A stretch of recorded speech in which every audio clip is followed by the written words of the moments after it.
All right. Good afternoon, everyone. Welcome to Memorial Regional Hospital, the flagship hospital for Memorial Healthcare System. We welcome you today, welcome members of the press, and of course, we welcome our community that are seeing us in Facebook, and a community that will hear about this news, of course, much later. We want to first acknowledge our South Broward Hospital District Board of Commissioners. We have Commissioner Laura Raven Miller here with us. And also would like to acknowledge our President and CEO, Aurelio Fernandez, who is also present today. As Florida begins the process of reopening, as outlined by Governor Ron DeSantis, Memorial Healthcare System's medical leaders are here today to speak about the healthcare system readiness plan to provide elective and outpatient procedures in this era of COVID-19. Each of our medical experts are here, are also our medical experts here at Memorial who have been on the front lines making clinical decisions for our patients and our community during this pandemic. We'll speak to the safe measures taken to provide patient care during the time of COVID-19 and moving forward. We also want to thank our leaders here from EMS who are present today as a show of unity with us and as first responders working alongside with us. So to get started on this press conference, we're going to start with Dr. Stanley Marks, who's our Chief Medical Officer here at Memorial Healthcare System, and he has been also our incident commander here at Memorial during this pandemic. And I will introduce each doctor as we go along. We will have some remarks in Spanish after by Dr. Paula Eckert, and then we're going to go ahead and open it for questions for you. So thank you. Here's Dr. Stanley Marks. Hi, I'm going to take my mask off because it's tough to speak through a mask. We're in unprecedented times right now.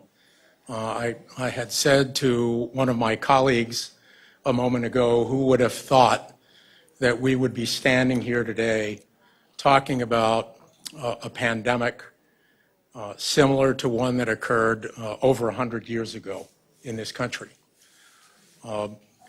Memorial Healthcare System is, I believe, the premier healthcare system in South Florida. And we are going to be open for business, really starting today.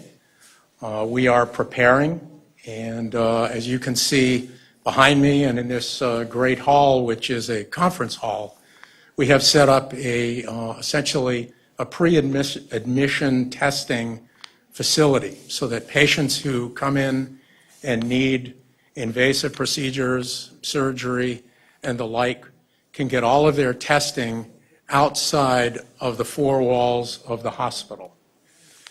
But I think the most important message that I can bring about today to you all and to our community is that hospitals are safe. This hospital and our healthcare system's hospitals are certainly safe. Our COVID-19 patients, and we've had a fair number of COVID-19 patients, both in our regular units and in our intensive care units, are separated from the general patient population that are in our healthcare system, and they will remain separated. Those people who treat the COVID-19 patients are not the same people who are going to be treating and caring for the elective patients or urgent patients who otherwise might come into our healthcare system. We have the ability in every one of our hospitals to provide this level of pre-admission testing and this level of keeping the infectious patients, the COVID-19 patients, totally separated from any other patients that we deal with. I think it's going to be important also as my colleagues behind me begin to speak about the other kinds of diseases that we care for here at Memorial, that those diseases haven't gone away. This is Stroke Month. Dr. Brijesh Mehta is going to talk about neurological disease and stroke and the fact that this disease is not protective against strokes or heart attacks or cancer or any other diseases that befall us as a society. It's critically important that patients understand if they have symptoms of heart disease or stroke or or other maladies that may befall them, and they need to see a physician or they need to come to the hospital, they need to do so. It is critically important that they not put off serious illness. There are some statistics now coming out of other states that have shown increased mortality related to heart disease and severe neurological disease and cancer, which if not taken care of, only get worse. And in some instances, people have succumbed to these other illnesses. So I'm going to turn it back to Kurting to introduce the next speaker. And obviously, I'll be here, along with the rest of the crew here, to answer any questions that you have at the end of the program. And thank you all for being here today. And a special thanks to our EMS colleagues who are here really representing all of EMS throughout South Broward. Thank you. Thank you, Dr. Marks. Our next speaker is going to be Dr. Randy Katz. He's our Medical Director of Emergency Services here at Memorial Regional Hospital, and he's also the Medical Director for the City of Hollywood Fire Rescue. Hi, good afternoon. I've been working on the front lines treating patients for the past 6 weeks, and I know that this crisis has led to less patients seeking emergency care for stroke and cardiac symptoms and other disease entities for the past 6 weeks. The number of strokes and heart attacks we are treating has decreased, but we know that these things don't go on vacation during a pandemic. And it's heartbreaking to see patients arriving in the emergency department seeking care too late for us to help them. Every year, hundreds of thousands of people in the United States die from heart disease, cancer, and stroke. And time is brain, time is heart muscle, and preventative care saves lives. The sooner we can treat these conditions, the better the outcomes.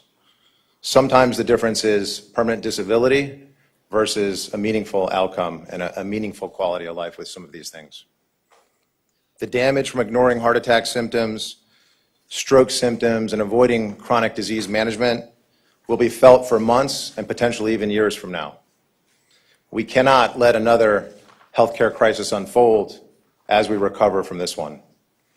As of today, there are fewer and fewer COVID-19 patients in our community, and our hospitals are safe. We're not overwhelmed.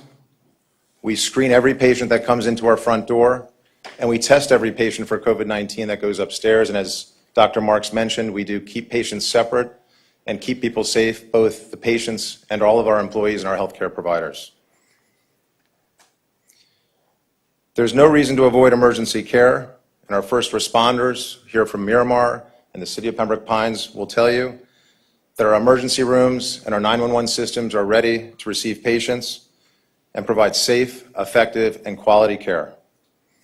Calling 911 early allows our system to activate resources, expedite care, and provide life-saving treatment for stroke, trauma, and other time-sensitive emergencies.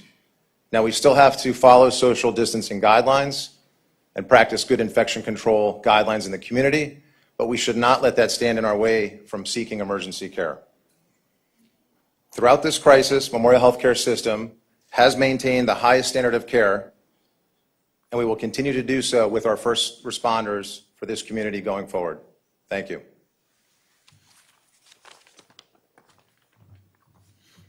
Thank you, Dr. Katz. Our next speaker is Dr. Brijesh Mehta, and he is our Medical Director of Stroke and Neurocritical Care Services for Memorial. Thank you, Kurting. Thank you all for being here. I will definitely echo Dr. Marks and Dr. Katz's words and remarks.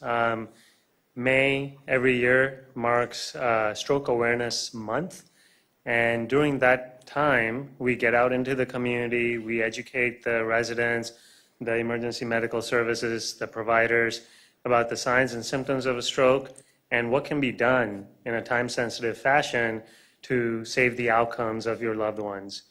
It has never been more important than now to reinforce the importance of coming to the hospital, recognizing the signs and symptoms of a stroke, calling 911 immediately and not delaying timely care. Patients that previously are coming in paralyzed, unable to talk, unable to understand what others might be saying, we have treatments that are revolutionary, advanced over the last 5-8 years that can be night and day for the patients and the families. So previously, prior to the pandemic, our volumes, as Dr. Katz remarked, we were seeing upwards of a dozen stroke alerts come in per day. That volume steadily declined through mid to late March, and patients were eventually coming in, but to the point where it was too late to do anything out of any urgent, emergent treatment windows. And it is indeed very heartbreaking to see that. So what I really want to explain to the community is that we're ready. We have all the safety protocols in place. Anytime a patient comes into the hospital via the emergency room, via triage, all of the protective equipment is available in place to protect the staff and the patients. And time is of essence. We get the patients to the cath lab immediately. And as Dr. Katz said, time is brain. Every minute matters. Emergency medical service providers from Pines and Miramar, we work with them closely with in-field stroke protocols to ensure that they also recognize signs and symptoms of a stroke, and we activate our cath lab as early as possible due to their pre-hospital stroke alerts. So the time-sensitive treatments, the clot-busting medications such as IV TPA and mechanical thrombectomy in the cath lab are paramount. That is what we can still offer to the residents of our community. And so I understand the fear might be there, but we just want to reassure you that you're better off coming to the hospital and seeking timely care rather than delaying it and then having a bad outcome. So thank you for the opportunity. Appreciate it. Thank you, Dr. Mehta. Next is Dr. Brett Cohen, and he is our Chief of Adult General Surgery.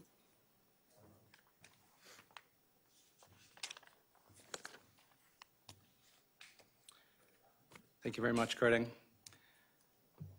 I get the opportunity to talk to members of the press, to the community, a little bit about why we feel it's safe here in the Memorial Healthcare System, the changes that we've made to make it safe to come back to the hospitals. As we make our way through this next phase in this pandemic, Memorial has once again poised itself as a leader in the community. We put patient care first. We put patient safety in the forefront, as we have always done. We have seen a lot of changes in our hospitals and the algorithms and the pathways in the physical layout of the hospitals over the last several weeks to make it safe for patients to re-engage back into the hospitals. And as Dr. Mark said, we are starting that process as of today of the community coming back into the hospital for routine hospital care. Some of the changes we see in the offices as we start to reopen our offices, even as early as today, we have rearranged our schedules. We're spacing out patient care in the offices, so patients come in as an individual appointment and won't run into anybody else. The waiting rooms have been changed, so chairs are spaced out, so if a patient does come in and there are other people there, there's places to sit, so you're not next to anybody. We continue to limit visitors through the offices as we do in the hospital, so there aren't as many contacts in the offices and in the hospitals, limiting that potential infectious contact.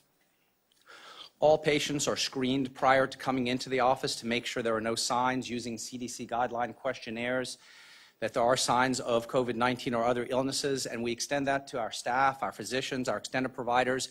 Every encounter is screened. Every person that comes through the offices and through the hospitals are screened appropriately to make sure we're not bringing anything in to our facilities. Extra time has been allotted throughout those appointments to allow for all of the offices to be cleaned appropriately. So once one patient is leaving, every surface area that's touched or come in contact is cleaned, so the next patient comes into a completely sterile environment. And we continue to offer our virtual visits through the office, so somebody that doesn't want to come in, somebody that can't come in or isn't quite ready, can still have a full encounter with their physician through the office through a video platform, and when the time is right, can come into the offices. In the hospital, we've taken a lot of the same precautions. I think you heard Dr. Marks and Dr. Katz mention that every patient that comes into the hospital through the emergency room is tested for COVID-19, so we know that status immediately. We know where those patients are going, and we do have separate units, as Dr. Marks mentioned, for patients that are COVID positive, and we separate them from the units that patients are going to go to that do not have COVID-19. The staff that takes care of those patients are separated from other units as well, so we are eliminating that exposure. We have the same limitation in family members coming through the hospital, so again, to limit that encounter as patients make their way through. And as we start to reintroduce procedures in the hospital, operations, interventional procedures, diagnostic procedures, and so forth, we've taken a lot of those same precautions. This center that you're standing in here is one of our new pre-admitting testing centers, like Dr. Marks mentioned, and these are going to be available throughout the entire Memorial Healthcare system that patients come to in advance of coming to the hospital. They get pre-registered, they get pre-checked in, they get their labs, they get to meet anesthesia, pharmacy, and ultimately we'll get a COVID-19 test so that we know that everybody coming in is COVID-19 negative. If someone does test positive, obviously an algorithm there to make sure that they're either treated by their primary care physician or needs to be brought in if appropriate. On the day of the procedures, patients are escorted to their diagnostic units where they're already been checked in for their procedures, have their procedures, and again escorted back to their family members. Every physician, nurse, staff, and employee member in the hospital is as well being screened and temperature checked to make sure that we are not bringing anything into the hospital. So we're doing everything we can to protect our environment. The hospitals are safe, as Dr. Marks mentioned. None of these things that we have been treating for the longest of times goes away because there is a pandemic, and we recognize that, and it's time for us to get back to treating the community as Memorial has always done.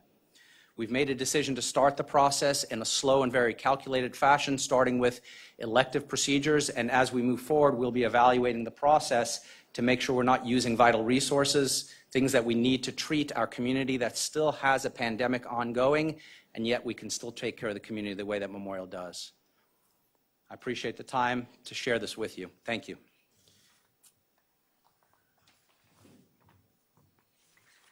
And our next speaker is going to be Dr. Paula Eckert. She is our Chief of Infectious Disease, and she will also provide some remarks in Spanish, and then we'll go ahead and open it for questions. Good afternoon, everyone. I'm going to touch a little bit about what infection prevention measures we've taken at the hospital. Some of my colleagues have already talked about this before me, but I'm going to touch about testing. I want you guys to know that we have an excellent molecular lab that has conducted around 13,000 tests. We result all our tests here at the hospital. The turnaround time is very few hours, so that's why we're able to classify patients between having COVID and not, and then put them in appropriate parts in the hospital. Also, we will continue with universal masking of all employees and people that are coming into the hospital to make sure that the healthcare workers and the patients are protected. We will continue to use recommendations that the CDC has given for personal protective equipment, and we have sufficient personal protective equipment to continue to work with all of our units and the new strategy of opening up to preparative services.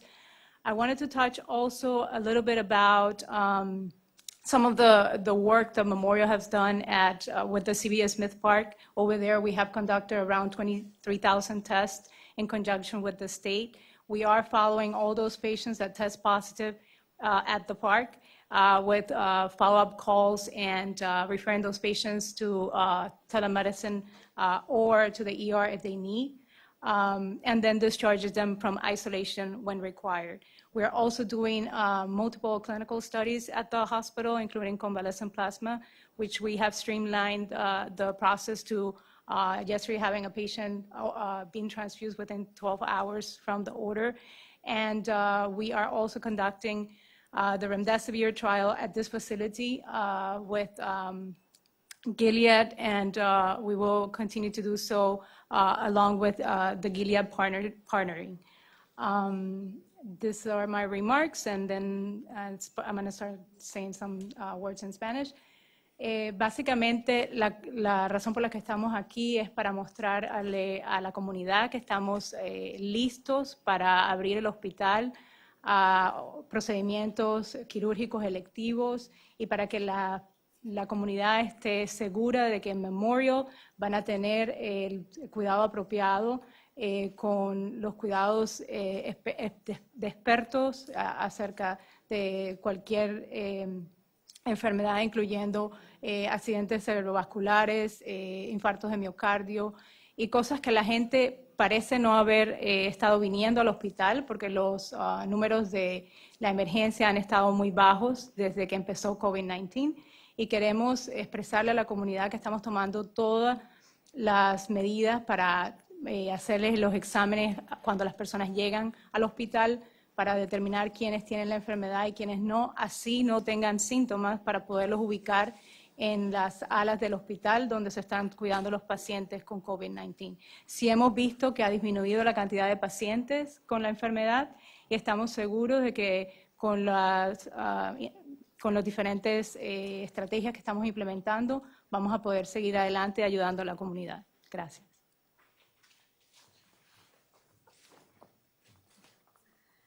And I'm going to ask Dr. Marks to come back and just give some closing remarks. First of all, thank you all for being here today. I want to just summarize a few points. Memorial Healthcare System has always been at the forefront of high quality and safe care. And that is no different now in this pandemic than it ever was. We probably were the first in all of South Florida to have in-house testing and continue to maintain a very high level of in-house testing for all of our patients, any of our staff that needs it, and that will continue and will likely become enhanced over the next weeks to months as more testing becomes available. It is clearly important that testing is a foundation for safety in terms of opening up your services in a healthcare system. It's clearly important to understand who is and who is not positive. It helps us preserve personal protective gear. It helps us to understand who's positive and needs to be isolated, or who's positive and if they have an elective procedure that can be deferred or delayed. It's critically important that we protect our patients, but it's equally important that we protect our staff and our physicians. A hospital is nothing but a bunch of bricks and electronics without these key people and the nurses and technicians that support us. So the key thing is our people, our patients and our people, to keep them safe. So again, thank you, and thank you, first responders, for everything that you all do. Thank you, Dr. Marks. We're going to go ahead and open it for questions. If any one of you guys have a question, and depending on the question, we'll call the right expert here. So we're opening it up for questions. Can you get how many elective procedures may have been deferred because of the pandemic? How many normally would have done that haven't been done? Thousands, probably tens of thousands. I mean, you're talking now about 6 to 8 weeks worth of, the first couple of weeks slowed down, and then pretty much a hard stop right before the governor actually announced a hard stop. We preempted that and announced a hard stop internally. Do those who have elective surgery, I guess an open heart surgery, for example, is that considered an elective? Yeah, very good question. The issue with surgery and starting up surgery, as you probably are aware, there's a blood shortage. So on top of everything else that we're dealing with, the blood banks, not just here in South Florida, but around the country, have not had sufficient donors. And so there is a blood shortage. One of the things that our team that Dr. Cohn led was essentially to look at the kinds of cases that we would be doing. So we have been doing urgent and emergent cases. We have done, as a matter of fact, I had lunch today with one of the pediatric heart surgeons. We've done 5 pediatric heart cases last week that had to be done. The kids were sick and needed to be done. So we haven't not operated and we haven't not done procedures and so on. But in a go-forward manner, we're going to look at those cases that don't require an ICU if at all possible, that don't require blood, that can be relatively quick in and out kinds of cases. So those hearts that can be deferred, the heart surgery cases, we will. If they can't be deferred, we're going to do them. So urgent cases will get done.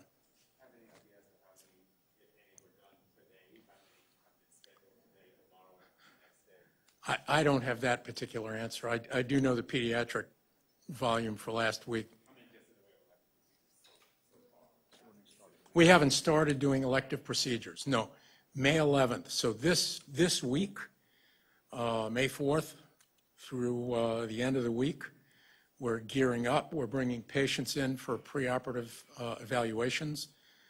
In earnest, we will start doing elective work the week of the 11th, and we will likely keep the ORs at not at capacity, but well below capacity.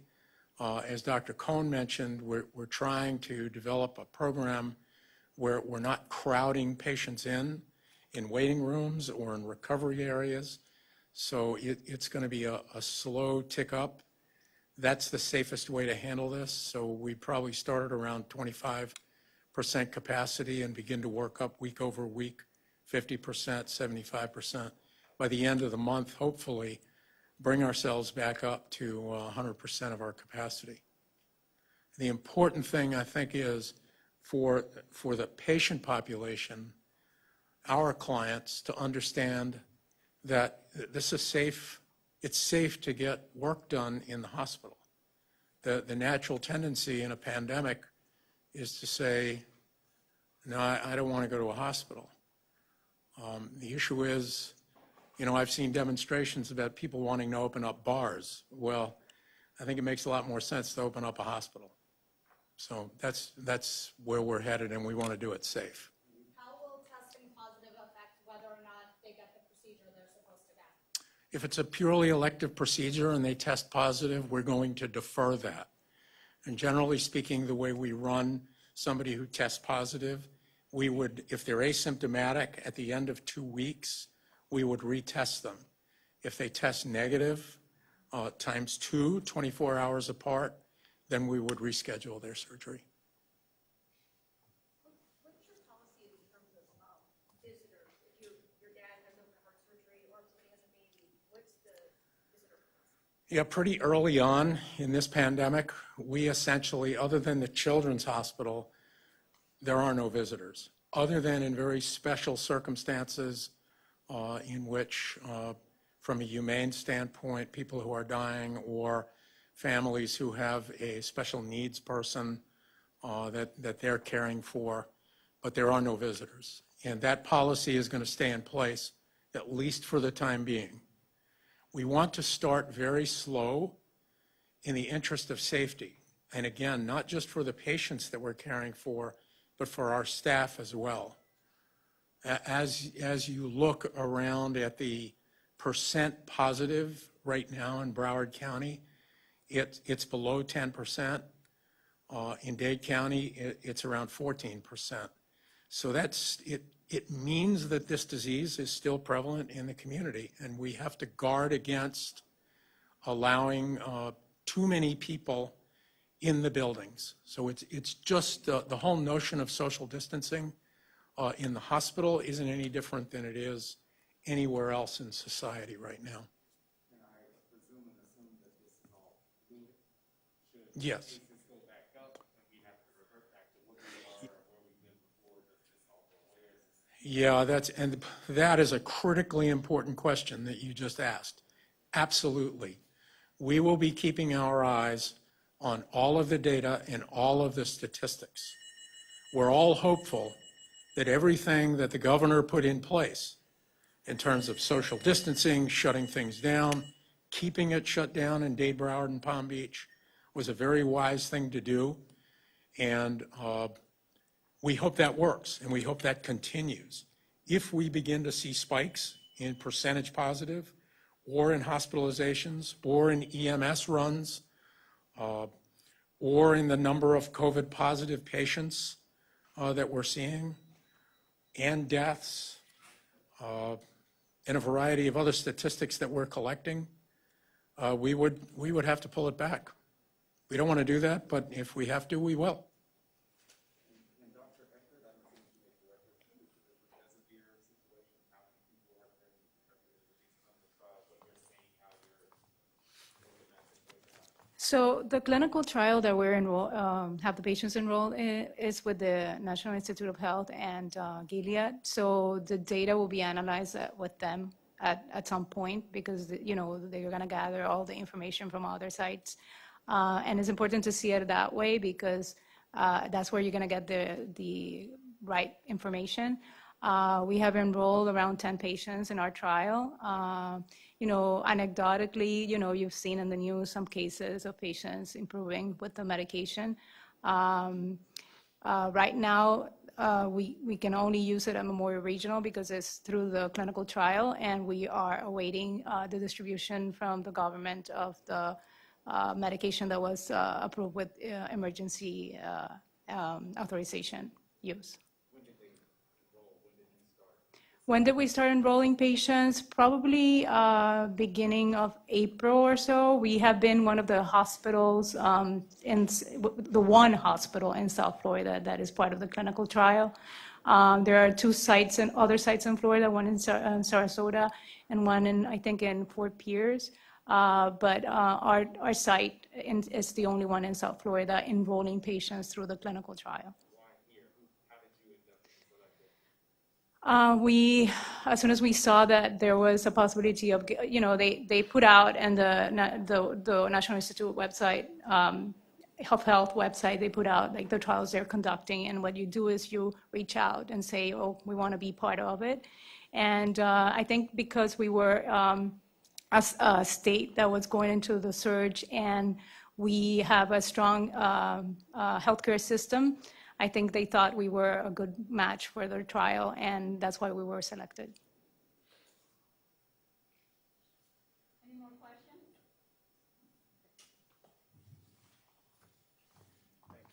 Well, thank you everyone for coming. We truly appreciate your time, and the doctors will be here for any additional questions.